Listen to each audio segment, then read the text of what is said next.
beautiful souls, it's Kerry and I'm going to talk about the full moon in Cancer, which is taking place this day, 3rd of January 2026 at 8:34 p.m. Adelaide time. So if we go over to the UK, that would be like around early hours of the morning in the UK.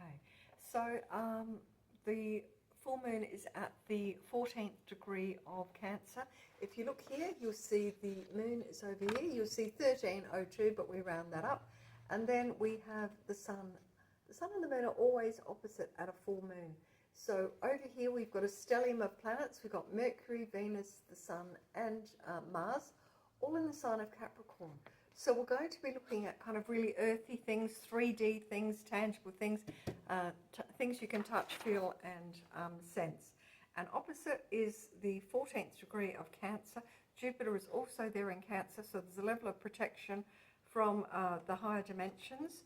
But the 14th degree, a very old man facing a vast dark space to the northeast. It's also aligned with this, the stars of Sirius. So we would say there's a spiritual kind of yearning in relation to this. And what I'm going to say is this will also impact on the natal chart of Elon Musk. He has the planet Mercury at, is it Mercury or Mars? One of his major planets is at the 15th degree of Cancer, and it's conjunct the spot, because I have spoken about that previously. The other thing that's going to be impacted is the natal chart of the US with the sun. This is the position of the sun, and the sun is the leader in a natal chart, and so that would be currently President Donald Trump. So whether there'll be a passing of him, or whether there will be a replacement of him, or whether there'll be some sort of change to that leadership. But I'm going to propose that it's also going to impact on the chart of the United Kingdom and Australia, because there are both significant placements at this degree. Not for Australia, it's opposite, the full moon is opposite the sun, and for the United Kingdom, I'm pretty sure that it is conjunct the sun. So we'd be looking at Prince William, something happening there with perhaps a change in the monarchy there. But it's about the power structure. It's about the status quo and the order of things.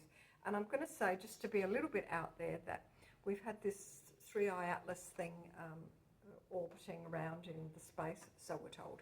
And it apparently doesn't behave like normal flying objects out there in space. So it could be that there's some sort of connection or interaction in a way that makes us really question the current power structure. Or it could be that there's a change in the power structure. Perhaps there's some sort of an alliance between the UK, America, Australia, and perhaps some of the other Commonwealth countries, because there's a shifting global power going on, I would say, at the current time. Full moons are about letting go, releasing. So in terms of your own kind of personal experience of this, you'd be questioning what there is, what's the bigger picture, what's the bigger meaning. This Sabian symbol is associated with an old person. It's kind of on the brink of death, on the brink of passing, where they're sort of in that in-between world. They're here in the physical body still, but their mind or their consciousness, their soul, is very much going between the worlds and preparing to pass. So I'm going to say, I'm just going to put it out there, it's almost like we had the year of the snake last year, and now we're in the year of the horse, and it's that freedom that's coming, the fire horse. It's almost like the shell of the old way is cracking open so that the new creature can come out and emerge, and we will see that moving forward. So that's all I'm going to say about the full moon. Full moon rituals, write down things you want to release. You can even, have a little ritual. One of the good things is if you have a flower pot, a ceramic flower pot or something, write down everything that you want to release, let go of, and put it into the flower pot, safely set alight, so that you're left with some ashes. Throw in some potting mix, plant something that you want to see more of in your life. So beautiful flowers, leafy greens, something useful, some herbs, And that's one way of symbolically releasing from things you want less of in your life. Full moons are about letting go. Now, I am going to just do for this full moon one card from the Enchanted Map, and we'll just see what comes out. We'll see if one jumps out, and that will be the card for this full moon. If it doesn't jump out, I'll just pick one. All right, so we have solitude. Oh, interesting. Number 13. Okay, so solitude. I just have to look that one up. And I'm going to, well, we all know what solitude is, but there's the image, so you can have a look at that. 13. And let's see what the universe is telling us. I am comfortable in my own skin as I detach to replenish my soul. Meditation is required when you receive the solitude card as a sign. Empty your mind of superfluous thoughts and allow stillness to flow through your whole being. This is not an advantageous time to ask questions or push forward in any way. Rather, it's a period of conscious retreat. What's called for now is to step back and take your focus off your life and your troubles. You'll be surprised by how things sort themselves out once you've replenished your energy by means of a much needed rest and time out.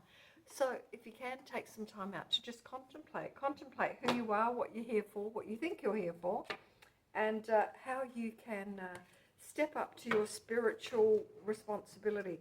If we have a look here, we've got Neptune at the 30th degree of Pisces. So this is the final degree of Pisces, and Saturn is sitting right next door. And Saturn is also in Pisces. Saturn's about our responsibility. So this is about taking responsibility for your spiritual journey.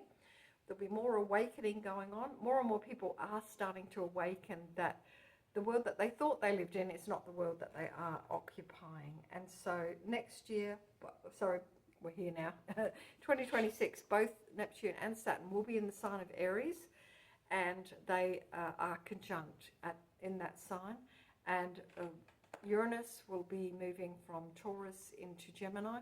So there's a cosmic realignment, there's a cosmic shift that's going to be big and significant, and we're moving into different energetic levels. All right, darlings, I hope that was helpful, and have a very happy new moon, full moon, and next we'll be back with the new moon in the sign of Aquarius.